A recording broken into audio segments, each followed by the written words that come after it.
We have Renee and We have Jane. Okay, there. Jane, Here we go. Renee, I'll put this back. Hi. there you are, and Joya. Joya, hi. Such a pleasure to meet you. Yes. Hi, Jane. Hey, how are you? Good. Here we are. Grab this. Thank you for allowing me to unmute. Hello, everybody. So how does this go? Should we just, I'll play moderator, or do you want to be moderator, Dr. Rao? You have the floor, Jane. I'll do Okay. whatever you want. Um, I want to say this is a fascinating conversation. We're going to talk about addiction and veganism. I wrote a book called Addict Nation, which makes the point that we live in an addictogenic culture, and there's no better way to make money than to get people hooked on something. So we can talk about all the things that we're hooked on that are consumption oriented. We're hooked on meat and dairy as a society, and it's killing us. Uh, Fast food, we're hooked on that, and then there are other addictions as well. And I'm a recovering alcoholic with 28 years of sobriety. Knock on wood, by April Fool's Day, I'll have 29 years, one day at a time.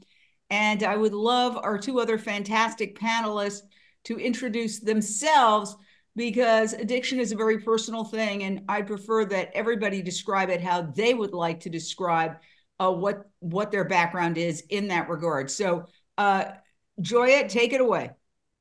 Okay, thank you very much. Thank you, Jane. I did not know about your book. I thought I knew a lot about you. I saw your earlier presentation, but um, that's fascinating. And because when I talk about food addiction, I've I've done a lot of study on it myself, and I think we're talking about two different things. We're talking about clinically diagnosable addiction like alcoholism or cocaine addiction that meets the DSM requirements for what qualifies as an addiction.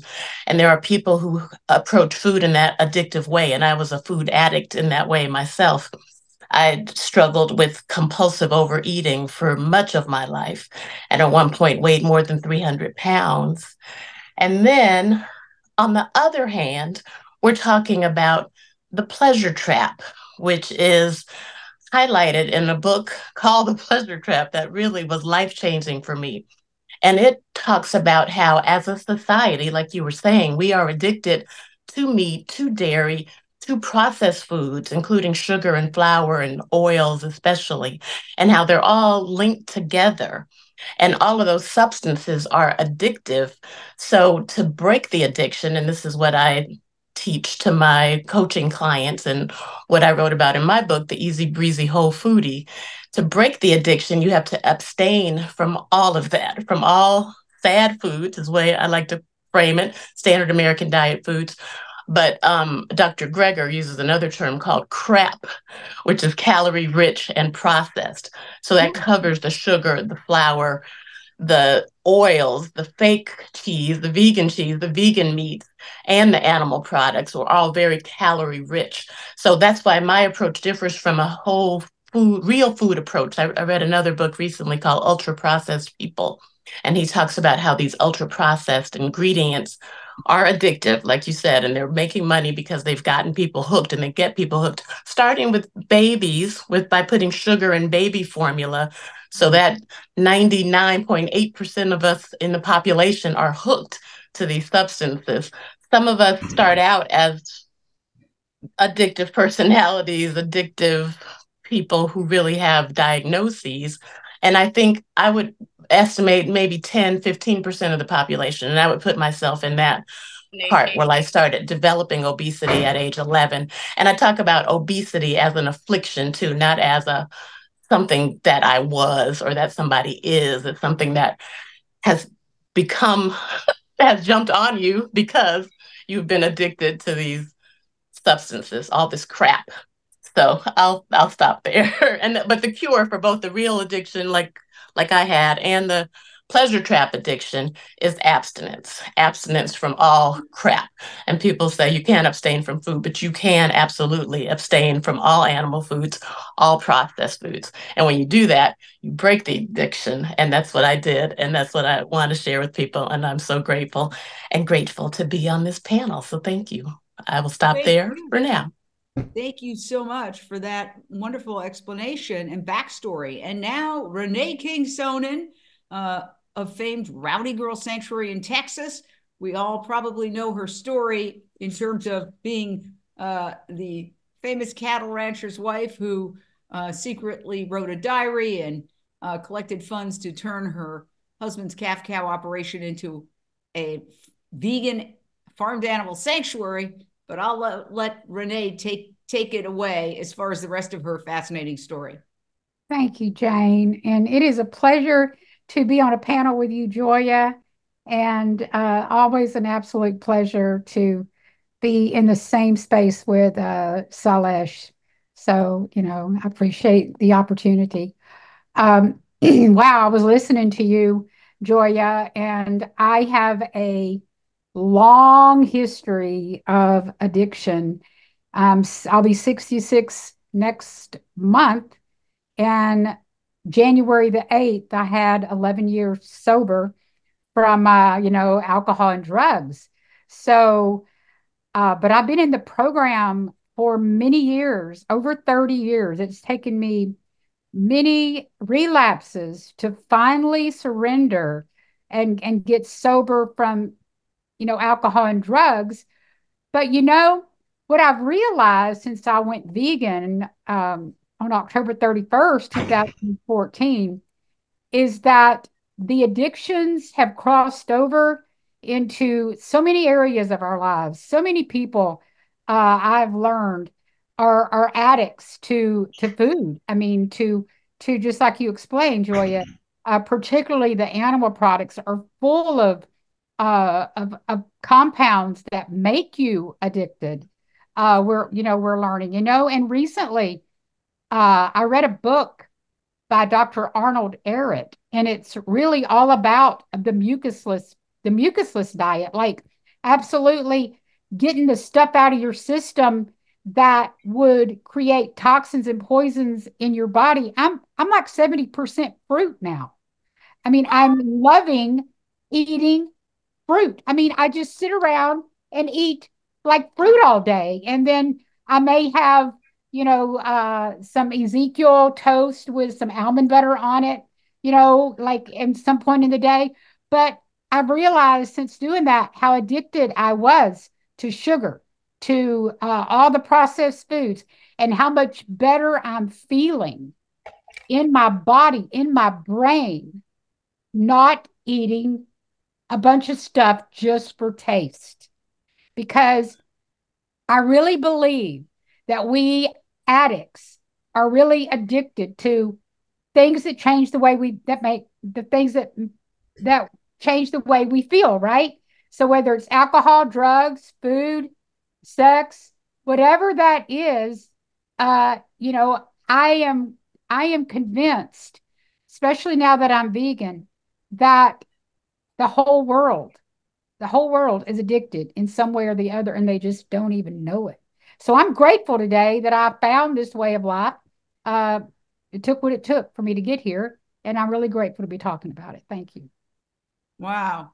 Well, I have a bunch of thoughts. I mean, we're here today to try to save the planet, and that means converting society to a plant-based diet. And we can say what we'd like people to do, and then there's what people would actually do.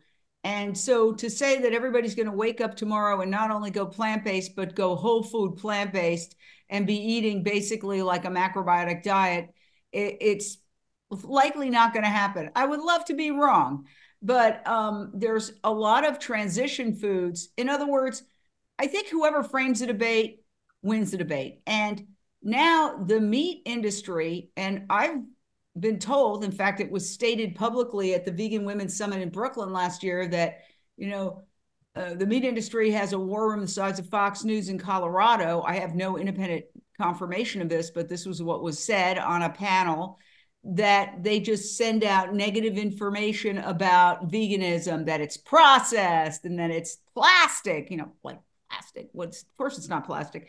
Now, processed has become a dirty word. And of course, they never talk about processed meat as being processed. They only talk about processed vegan food as being processed.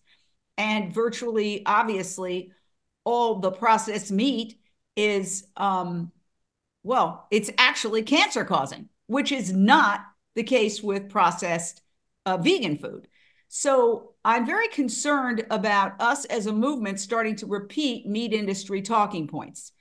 I would say, this is my suggestion in general, take it or leave it, anybody, I'm just talking about from my perspective, is that back when there was just literally like brown rice and, tofu, people would be like, what do you eat? Grass? And, I can't eat like this. And so we started making, companies started making alternatives that look like some of the comfort food that Americans desire. And now that there's a lot of those great comfort foods, there is a problem where vegans are eating a lot of that comfort food and getting overweight, And the other problem, though, is that now the meat industry, and we'd call the establishment, has come back and said, oh, this food is processed, never acknowledging that the cheese that's made from dairy is processed, that the deli slices are processed, and that the hot dogs are processed. I mean, 99% of the way meat and dairy is consumed is processed. So my concern is, while it's great to tell everybody to eat healthy, and I totally try to do that, although I'm not 100%. My favorite quote is Irma Bombach, and she said, imagine those poor ladies who passed up the dessert the last night on the Titanic. I've given up alcohol. I've given up smoking. I've given up a lot of things.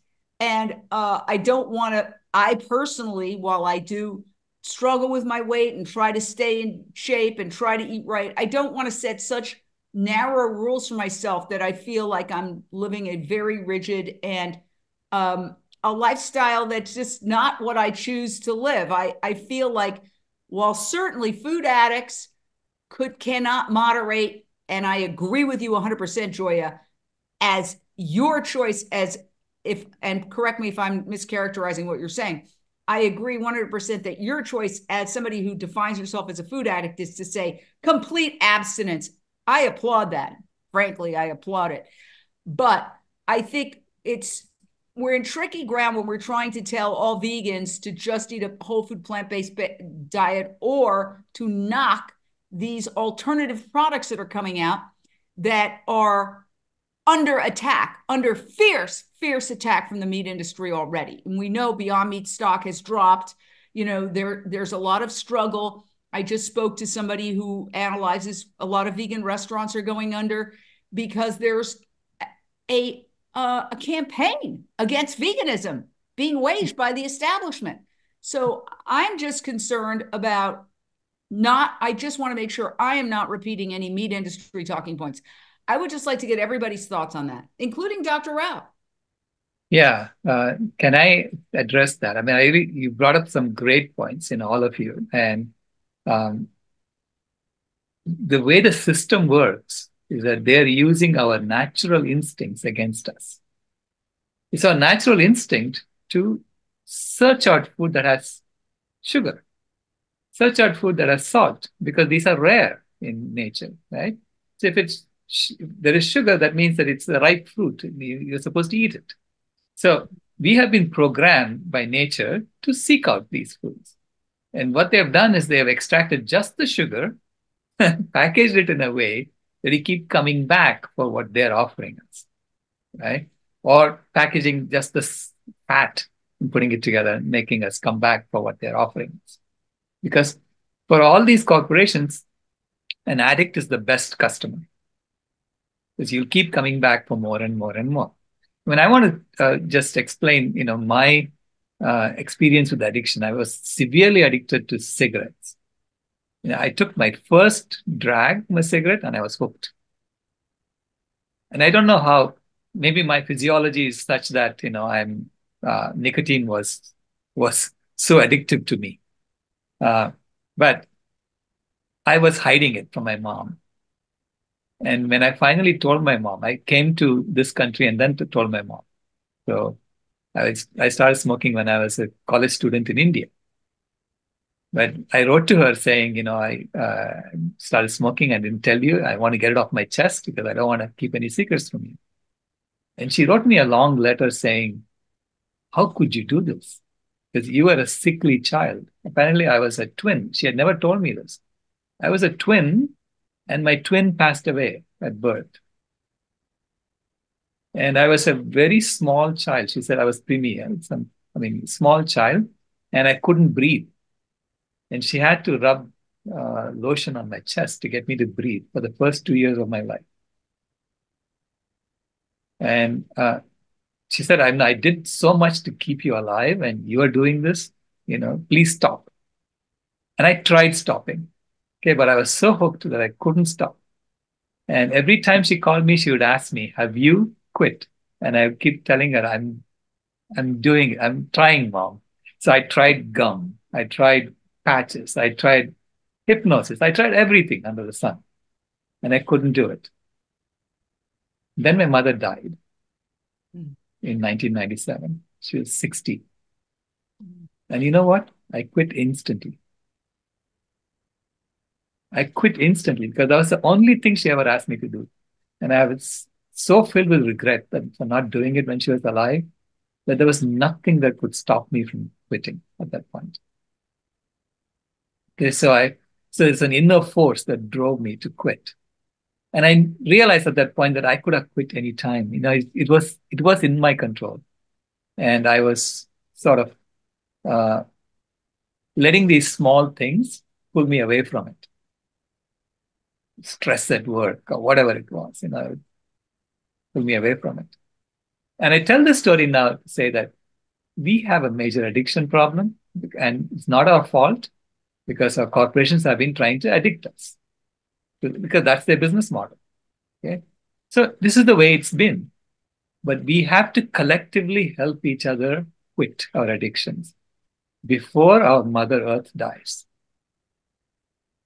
Because you don't want to wait until your mother dies and then try to quit, especially with Mother Earth. So I think this is what my mother left me as a lesson, so that I can pass it on to others, saying this is what happened to me, and the only regret I have in my life is that that I didn't do it, and I don't want us to have that regret while we are watching Mother Earth die. Well, I want to say just personally, this may sound callous, but I'm just being honest. It's kind of reassuring that you have an addiction or a recovering addict, because you seem kind of perfect. No. When you don't have any coffee, and then I when I see you, would you like a cup of tea? I only drink water. I'm like, oh my God. So that's my perspective. Renee, what are your thoughts on all of this? Well, I was listening to both of you, and I totally agree that, we've got to be somewhat careful not to make people think that, gosh, you're going vegan and now you're going to, only eat whole food plant-based. Granted, I didn't start there. But I think my desire to recover and be the kind of person that is free from addictive thoughts, addictive mentality, I lean into that way of life. So it's been very freeing for me not to be worried about, what I'm going to be eating. I have whole food, I have pumpkin seeds. I have, I don't know. It's just been such a freedom to me to not be thinking so much about food. Eating a bunch of fruit is like easy, and I just feel so good. But anyway, my husband, for instance, a cattle rancher, he eats Beyond sausage every single morning. He eats his hash browns. He eats his his egg is just egg, and I love a good just egg, every now and again. But it's like there's no way you could tell my husband, if you were going to be vegan, you'd have to be whole food plant based. But having said that, if somebody gets to the edge of their health and they're dying and all, just like Sailesh just said, he quit when his mother died. You know, does it take somebody dying for us to change our ways? Does it take ourselves on the deathbed to finally change?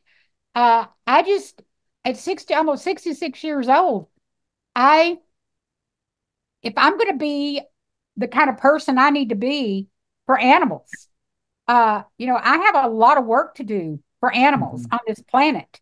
And I'm being asked more and more to show up in ways globally that I've never imagined I would be doing. If I'm going to continue to do that with the right mindset and the right body, I got to take care of it, and I want to be clear. Since I've been eating this way, I have not had any Advil. I don't wake up with headache. I don't know. It's the weirdest thing. My stomach doesn't hurt. And I did it kind of by accident. I started following this young man. He's a Black man named Kev Ramon, and he's a 100% fruitarian. And I've always had this thing in my brain that God created us to live in a garden. I mean, I always had this thought in my head, we're really supposed to eat from the garden. And he nails it for me. And so I follow him. He's a little radical, but I don't know. I kind of lean into that a little bit because he's so pure in it. And he's changed so many other people's lives. So, I want to be the kind of person that can show up 100% for animals. I want to show up healthy. I want to be the best I can be. And, that's the way I'm feeling about it right now. So, Joya, what's your perspective? Yes. I loved what you said about, I definitely don't want to be repeating any meat industry words or rhetoric. I feel like I'm in a science fiction movie almost, with big food and big ag being the evil dark side and whole food plant-based being the answer, the light for that. And like Dr. Rao was saying, these industries are using our biology against us. This is what the pleasure trap explains. We're evolved to seek out the most highly concentrated calories we can find in order to survive. And we were in an environment of scarcity. So that was really a good way to operate. But now we're in an environment that I like to call the sad food matrix, where everything is processed, including, so when we talk about cheese, cheese is both an animal product and a processed food, and processed meats, like you said, are carcinogenic. And when you're approaching people to become vegan out of compassion or for the animals, then I fully agree that transitional foods, vegan processed foods, are the way to go. But I feel like I came in the back door and I'm bringing other people in the back door. My specialization for coaching is people who are dealing with obesity and who want really what is a magic ticket out of it. And the complete abstinence is the 90 days that's recommended in the pleasure trap. And that's a lot of brain scientists say is the amount of time it takes to break an addiction.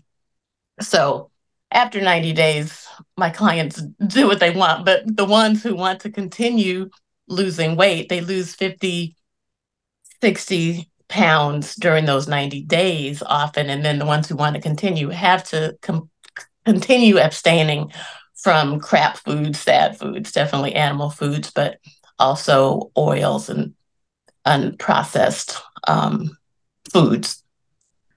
But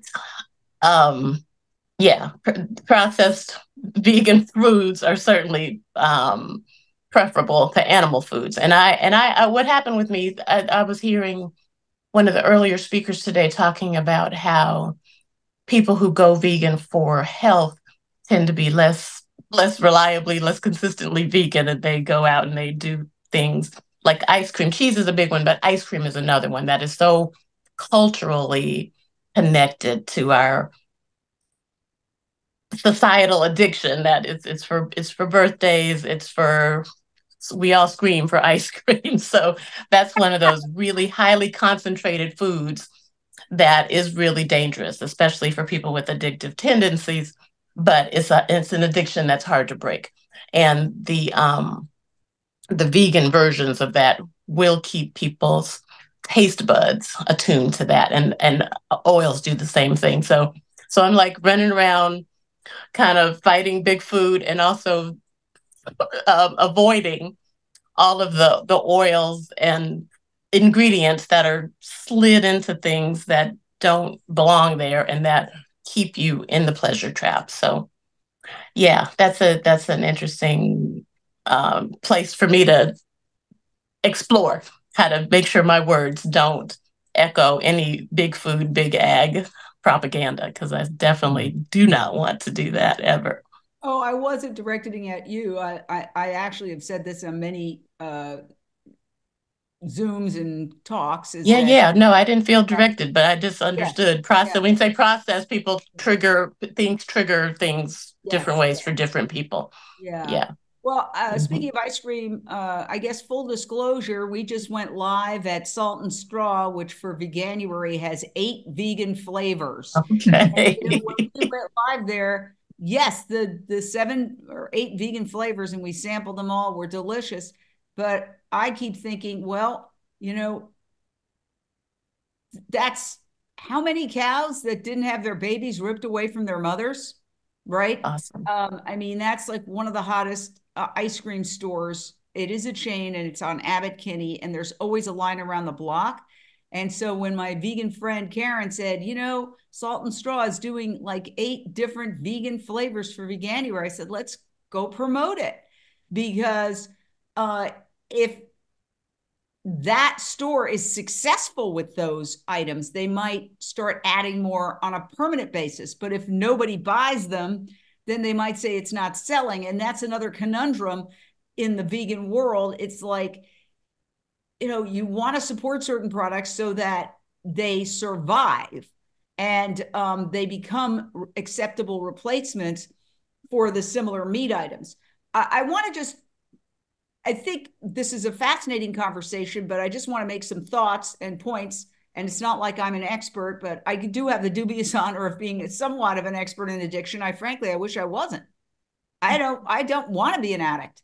Alcoholism runs very strong on one side of my family, and I know it's a life or death thing for me. So I had a psychic shift, and after not being able to go a day without drinking for most of my adult life, I hit bottom making a fool of myself at a party in Hollywood, very appropriate. Everybody was there, my agent, my ex-husband, all these people. And the next day I sought out help, and I had a psychic shift. I went from somebody who could not go without drinking a day. And I was a disciplined kind of alcoholic in the sense of I was very much like my dad, who was an alcoholic. He never drank before work, but he always drank after work. And I was very similar in that manner.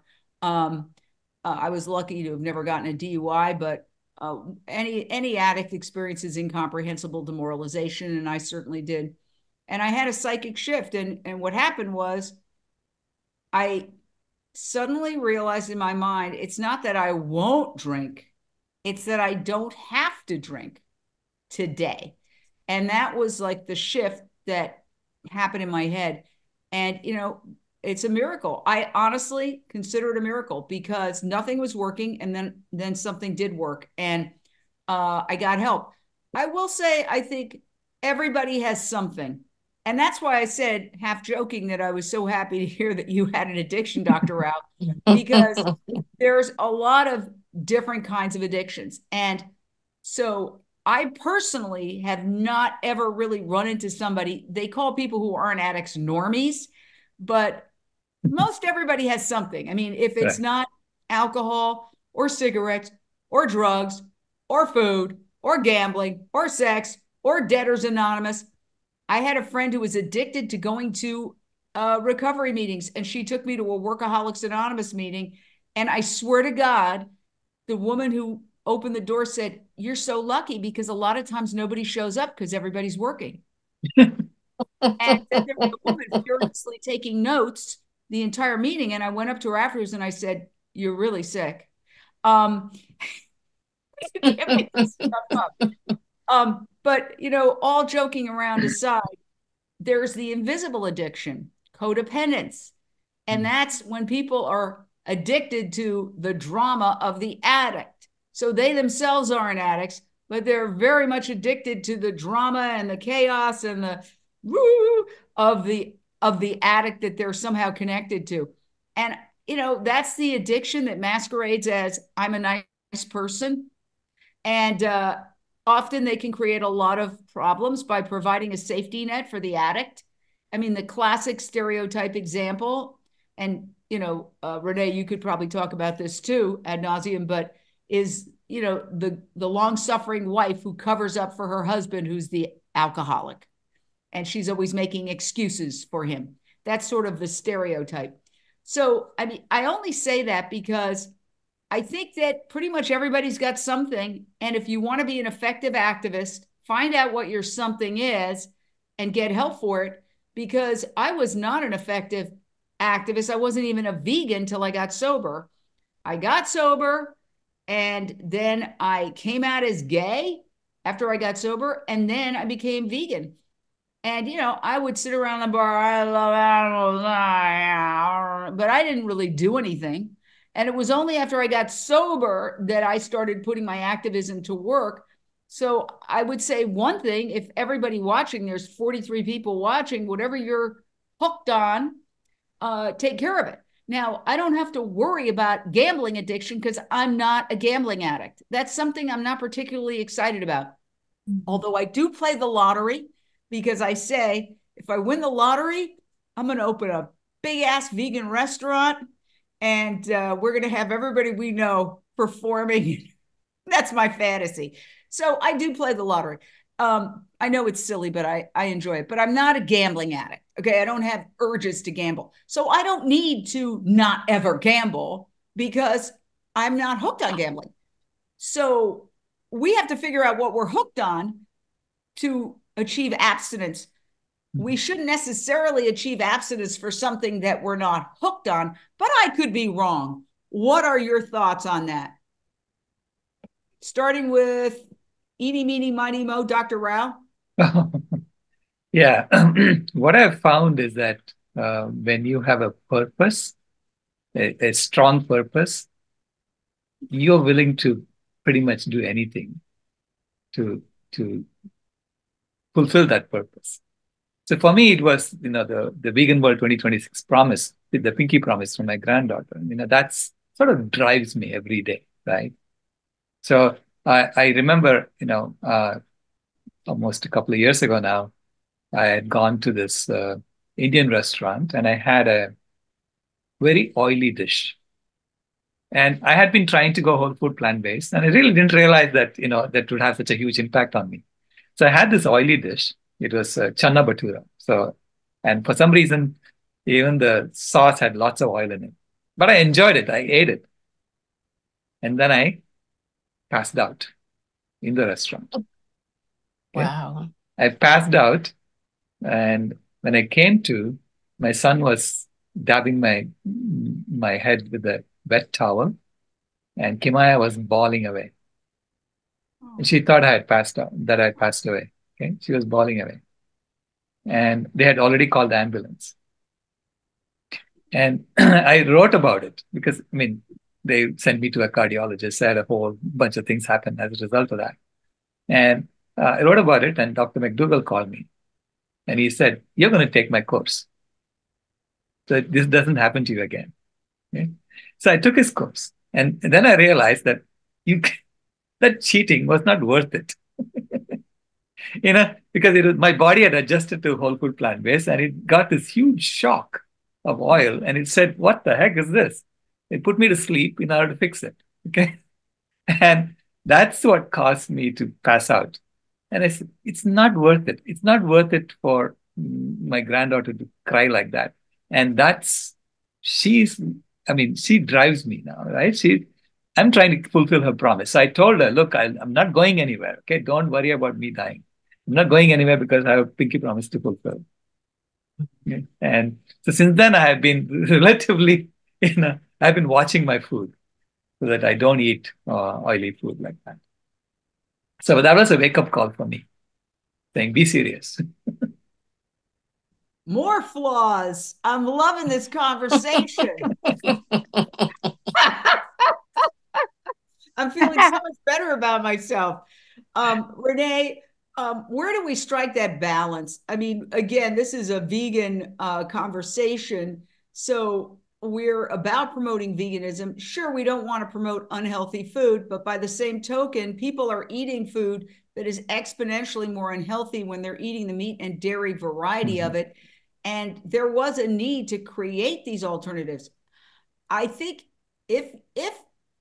okay, addiction has been defined as something that if you can never, ever successfully negotiate with it, the only option you really have is to walk away. And that's what you were talking about, Joya.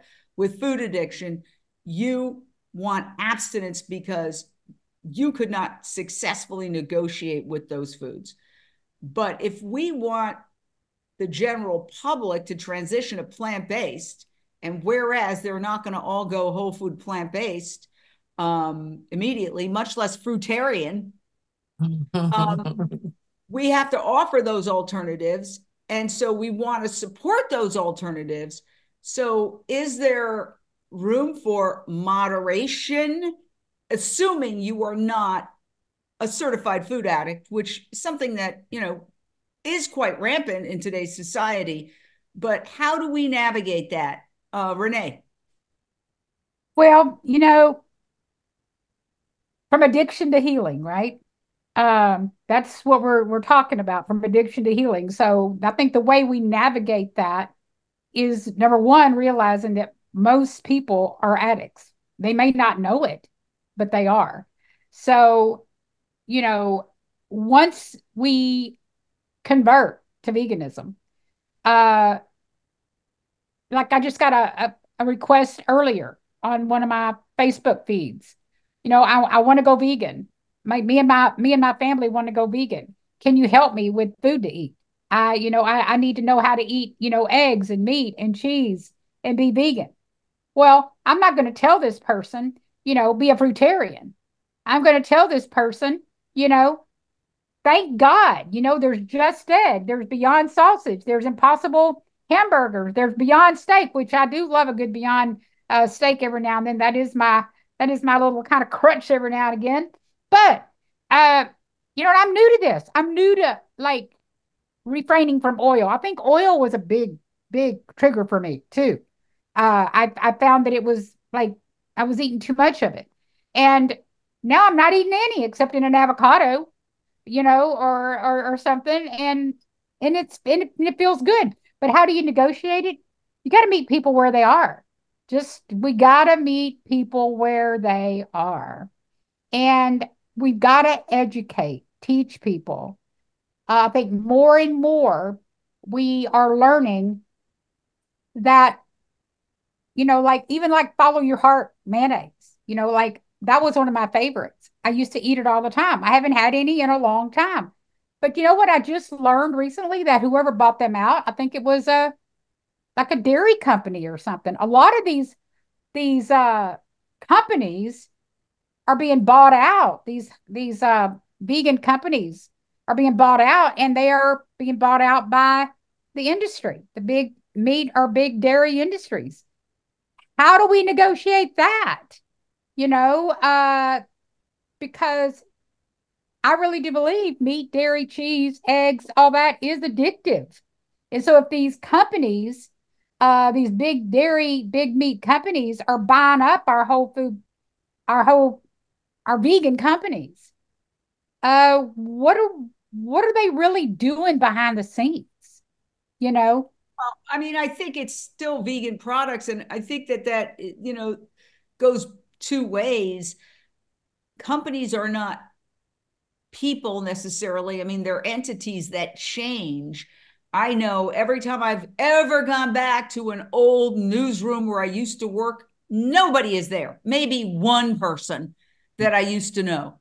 I mean, people cycle through, and I think we have to give.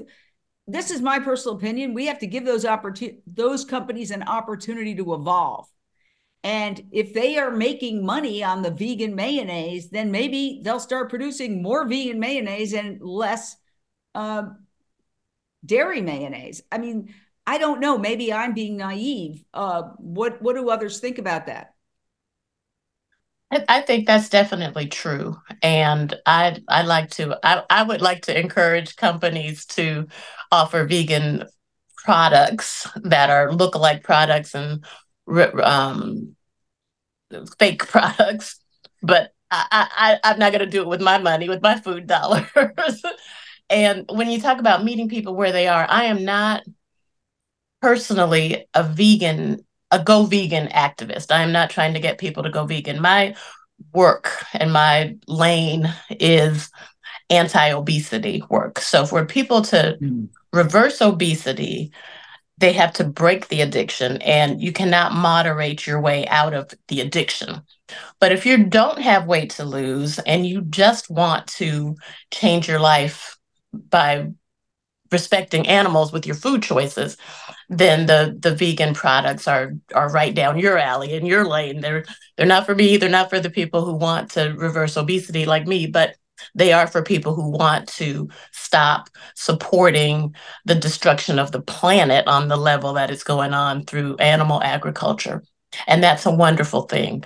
But the thing that I would offer even to them is that to break their addiction to the animal products, a one fell swoop break to all crap, the calorie rich processed products and the animal products at one time, the 90 days off of that puts you in a different mind space to then think about, okay, well, how often will I have vegan ice cream? Maybe on my birthday only, maybe once a year.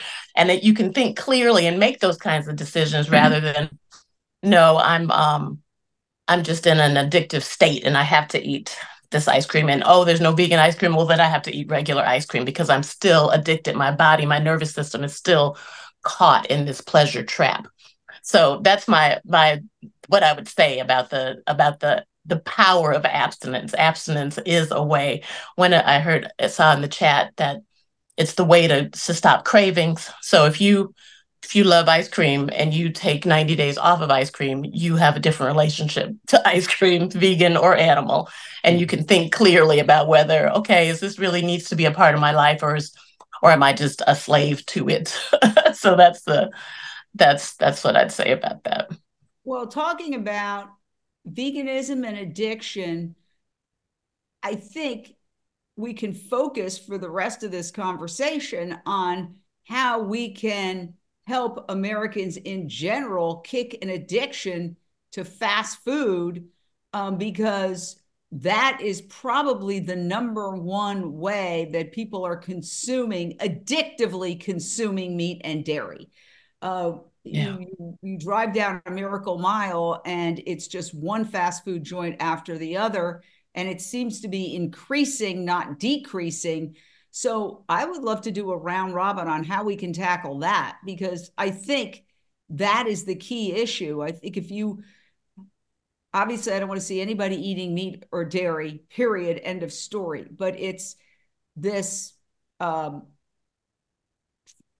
bizarre, and it's certainly not tradition, because fast food just initiated in the late 50s, and even in the 70s it was still just taking off, and now it has become pretty much the dominant way people are consuming food, and that is probably the biggest single problem we face. I could be wrong, but this is just my observation. Let's do a round robin. Dr. Rao, how do we tackle that?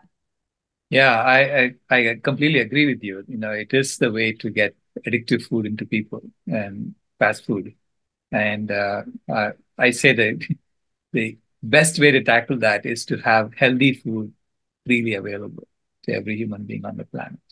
If we could do that and do that as a community project, if we could do that, let's say your community will have a community center where you're donating like $5 a month or whatever for that, so that everyone gets access to healthy food.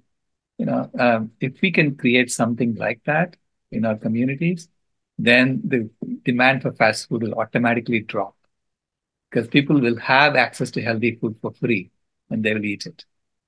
And then they won't feel like they're having to go and eat that. But I mean, being provocative for a second, isn't that like telling a heroin addict, here, I have a cookie with some hemp in it? I mean, when you're dealing with a very addictive product, which is packed with sugar, salt, and fat, which are three of the most addictive elements, it's very hard to tell somebody who's hooked on that, oh, you know what? There's some free brown rice and tofu down the block. I mean, it has to be more interesting than that. Yeah, we can do like a nice unity stew or something like that, which is people will try it. We are noticing that people will try it and they will say, hey, this actually tastes good, because they're seeing other people and they first come and ask, why are you giving it away for free? And then we explain to them, we want healthy food to be free and not fast food to be subsidized. Okay? Because unhealthy food is being subsidized in our system. We want healthy food to be subsidized. And so then they get it. They understand why we are doing it. And then they try it. We're not going to get all of them, but we need to peel away enough so that the fast food companies start feeling the pinch. Anyway, that's my take on it. Oh, Joya? Yeah, I love that, what you said, Dr. Rao. I would also say an approach that I think can be helpful is to raise people's consciousness and awareness around it. And one thing I'd like to do is recommend some books. Your book sounds like one, Jane, that would probably be helpful for people to read. But another one that comes immediately to my mind is Dr. Joel Fuhrman's Fast Food Genocide. So if people really understand this is what's happening, this fast food you're addicted to and you're eating every day, it is creating a genocide in your community. These exploding rates of obesity and diabetes and heart disease and hypertension and depression and anxiety, all these other symptoms of systemic inflammation that are a direct result of the food that is pushed in the communities, especially low-income communities. This is a genocide going on. So your choices, when you say, okay, let's go to Popeyes, fam, that's playing right into it. So again, like a science fiction movie, your feet in the dark side, you're aiding and abetting the enemy in a really bad way. So I think the more consciousness people have, the better choices they'll be able to make. So that's my one piece of 2 cents I'm throwing into the pool in this round robin. Okay. Yeah, absolutely. It is like a drug. Fast food is the big industry's way of pushing drugs that are legal through food. And what do? Get people sick, and then they have to have the pharmaceuticals. And then there you go. The film, they're trying to kill us, right? I mean, they really are. The thing is, we've got to get that. The powers that be really are trying to kill us. There is no profits for them to make if we're eating apples, grapes, oranges, whole food. They can't make any money off that, right. And we're not going to be going to the doctor either. So, God, there needs to be huge campaigns. I mean, maybe we put up, maybe fruit stands or something, or veggie stands next to these fast food joints. Just like fruit stands, veggie stands, unity stew. I mean, something. I mean, God, that's a great topic, and one that needs to be talked about a lot. Well, my thought is, and this really dovetails with our next guest, Dotsie Bausch of Switch for Good, a vegan Olympian. And we were all together at a Starbucks protest recently. In fact, Unshade TV is going to put that video up in a day or two. Very fun protest, but basically saying, why are you charging more for plant-based milk that doesn't make us sick. And, my personal belief is that the meat and dairy industry is like a house of cards. And if we could take one key demographic or two key demographics out of the playbook, out of their customer base, I think the whole house of cards could collapse. And I personally feel like we need to make fast food a political issue. That's why I really have high hopes for that film, They're Trying to Kill Us, because it is clearly targeted at communities of color. And so how do we make that a political issue? I wish Dotsie could join us, but she's speaking in 10 minutes. I think she is here. Yeah. But I think that is a key thing we need to do. I'll never forget, speaking of your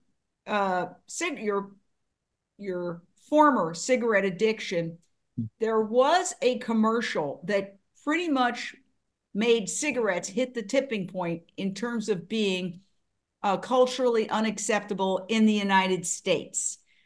Of course, they immediately started expanding this bad habit to other countries. But it was a woman who had a tracheotomy, and she was, I think that's what they call it. She had a hole in her neck, and she's smoking a cigarette out of her neck, and the smoke's coming out. And the headline said, "Smoking is very glamorous," because that's what they were selling, was glamour, right? Mm-hmm. That's why I smoked when I was a teenager. I wanted to be cool. And, they always say you chase the highlight of the moment that your ideal moment of addiction. And I'll never forget, I was at underage in a bar, smoking Territons and drinking a Harvey Wallbanger. And I thought I had arrived and life was beautiful. And it was all downhill from there. But the point is, we need something like that. We need, fast food is very convenient. And then you see somebody on a gurney. Fast food is cheap. And then you see somebody getting surgery.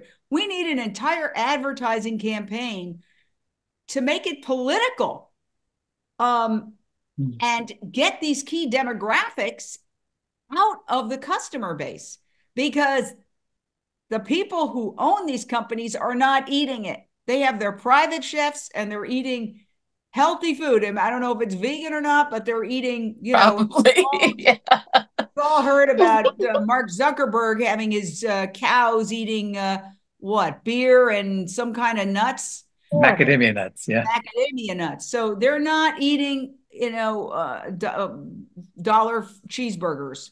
Right. And so I think that would be a very effective campaign. And maybe we can get a team together to work on a campaign like that.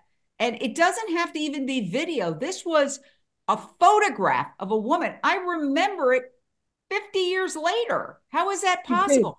Because it was brilliant. And that's something I think we need to do. We need to have a collaborative of people who know about advertising. I know a couple of people, and get some provocative ads about fast food. Now, the problem, of course, is where are we going to place the ads?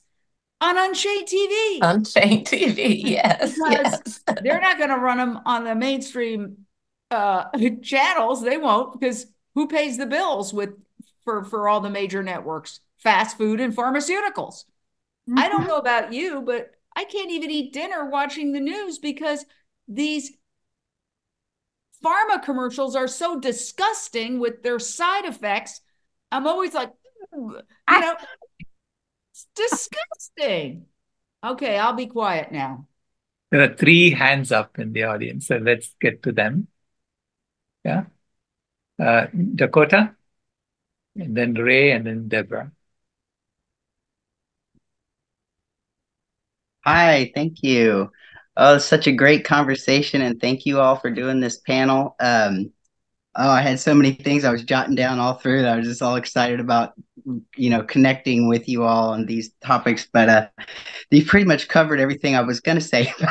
But I like that you brought out the point that we're all at a different point in our journey when it comes to food choices, for one. And I think as a community, as vegans, of course, our main goal is just to help others align with their compassion, to stop eating, animals and their products and all that. So I think that's the most important thing. But like you said, we're all on the journey somewhere. So meeting people where they're at, and some people don't really care about their health because they feel fine, and they're fine with eating all processed foods. So that's cool. But and then I was like, so it's important for us. I felt like, to cheer for the turtle in the race just as much as the hare. We're all like just kind of running our own race. We're on our own journey. We'll get there.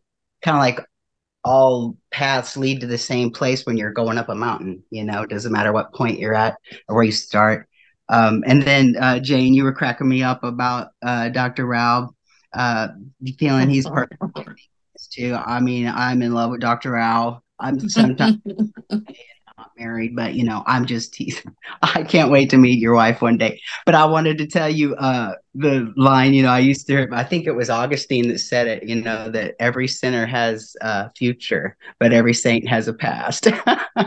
So if you think someone's perfect, we've all got something. And then I'm about to shut up, but I really related to all the OA and AA stuff. I'm right there with you guys. And so just thanks for being here today. Thanks, Dakota. Thank you. Thank you. Ray?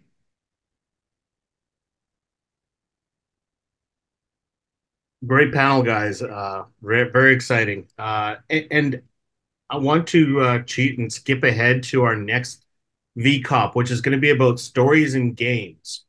And I'm thinking that, a lot of us are addicted to stimulants and stimulation from media and games and things like that. And we know there's game addictions, and we know that we're going to be able to change the world through stories and games. That's what we're going to be talking about. But it's also, people are gathering here because we're interested in finding solutions. Where's everybody else? They're out entertaining themselves. They're out at restaurants because that's social, that's fun.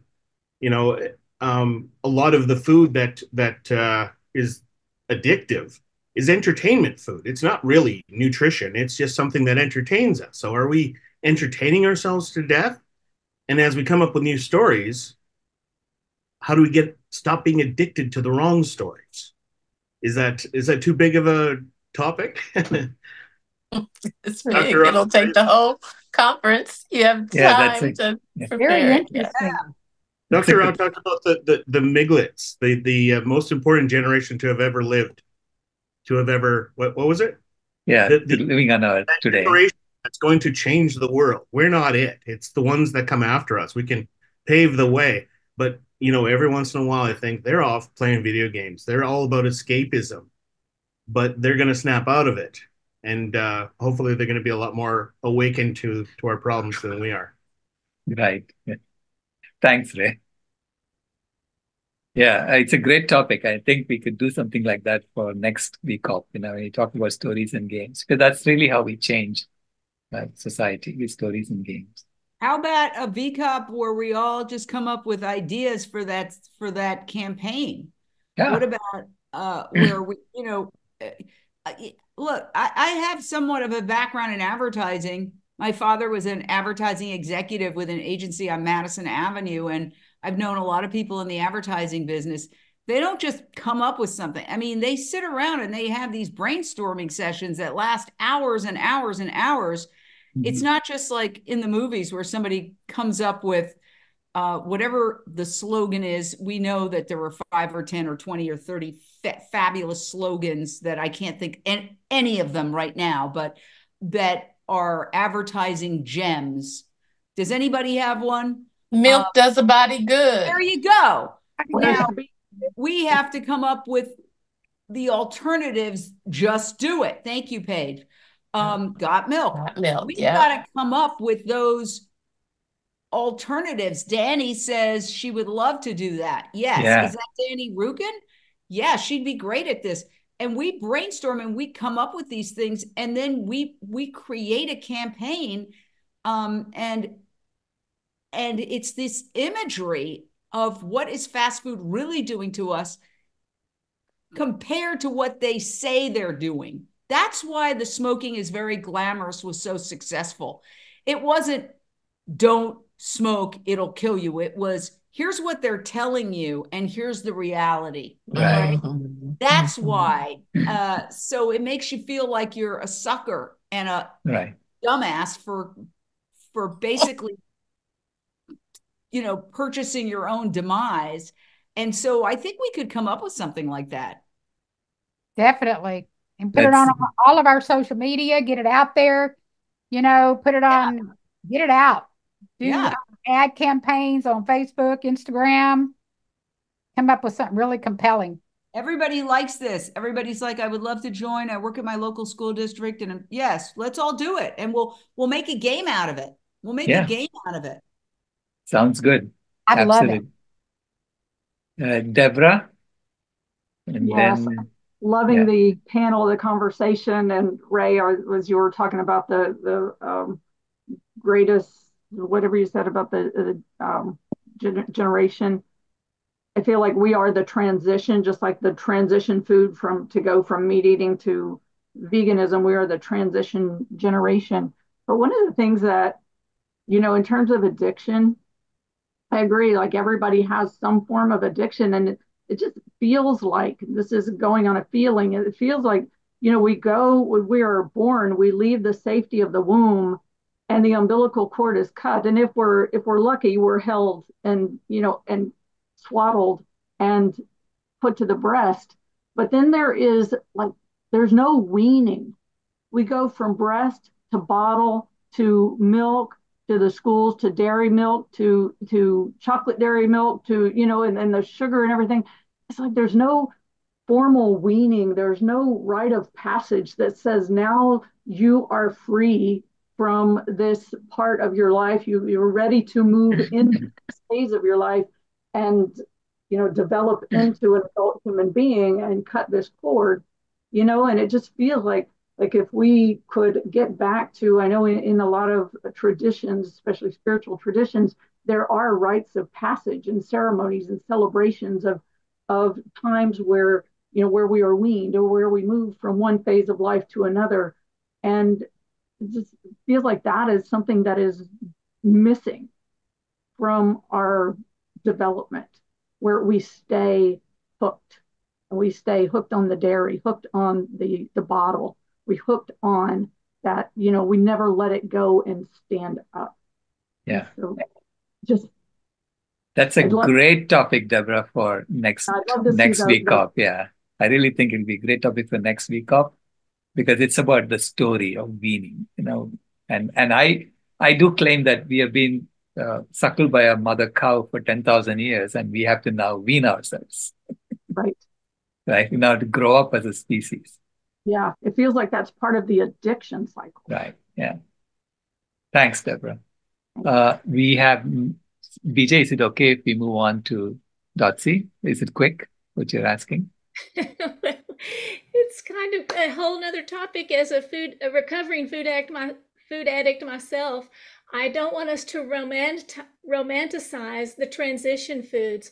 The people that I care about and y'all care about, we want them to be healthy. And so that is part of this conversation, which I would love to continue, but thank you for letting me share that. Thanks, Vijay. So thank you all. We have to move on to .c. Thank you. Thank you. Very fun. Thank you. Yeah, I'm glad to be here.